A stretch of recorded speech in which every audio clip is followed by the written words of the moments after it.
minahal ng Diyos, isinusugo upang maglingkod. Ito po ang salita ng Diyos, ang ating gabay. Ngayon po ay Thursday, July 9, 2026, ng ika-14 na linggo sa karaniwang panahon. Alam ng isang sundalo ang ibig sabihin ng sakripisyo. Pagod sa duty, layo sa pamilya, bigat ng misyon, at panganib sa paglilingkod.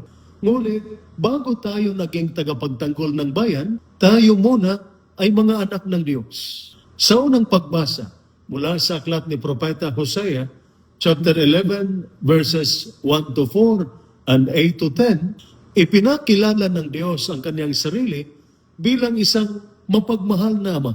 Sabi niya, noong bata pa ang Israel, minahal ko siya. Tinuruan niya silang lumakad, binuhat sa kanyang bisig, at pinagaling. Ganyan ang Diyos sa atin. Binubuhat niya tayo kapag mahina tayo. Ginagabayan niya tayo kapag nalilito tayo. Pinagaling niya tayo kapag sugatan ang puso. Pero minsan, tulad ng Israel, nakakalimutan din natin siya.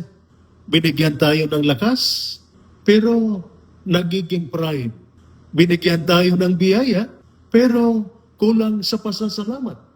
Pinatawad tayo, pero hirap tayong magpatawad. Gayunman, hindi sumuko ang Diyos. Mas malaki ang kanyang awa kaysa ating pagkukulang. Sa ating Ebanghelyo, mula sa Ebanghelyo ni San Mateo, chapter 10, verses 7 to 15, isinugo ni Jesus ang kanyang mga alagad at sinabi, tumanggap kayo ng walang bayad, kaya magbigay naman kayo ng walang bayad. Mga kapatid, lahat ay biyaya.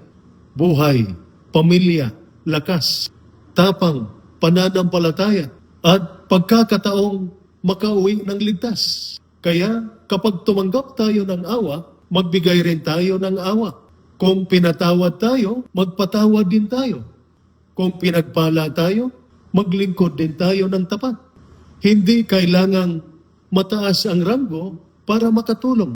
Minsan, sapat na ang makinig sa kapwa-kawal, mapasensya sa pamilya, magsabi ng mabuting salita, at maging tapat sa tungkulin.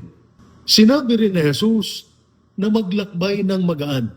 Kaya bitawan natin ang nagpapabigat ng puso, galit, takot, sama ng loob, at pagkamakasarili. Minahal tayo ng Diyos. Kaya isinugo niya tayo sa pamilya, sa kampo, sa misyon, at sa bayan. Ito po ang salita ng Diyos, ang ating gaway. Manalangin tayo. Panginoong Diyos, pagpalain mo ang bawat kawal na Pilipino.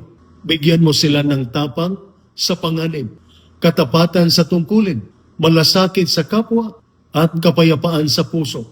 Gawin mo kaming instrumento ng iyong awa at kapayapaan sa pamamagitan ni Kristo na aming Panginoon. Amen. At sumainyo at sa inyong pamilya ang pagpapala ng makapangyarihang Diyos, Ama, Anak, at Espiritu Santo. Amen.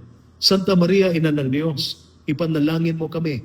San Jose, ipanalangin mo kami. San Miguel Arcangel, ingatan mo kami. Amen.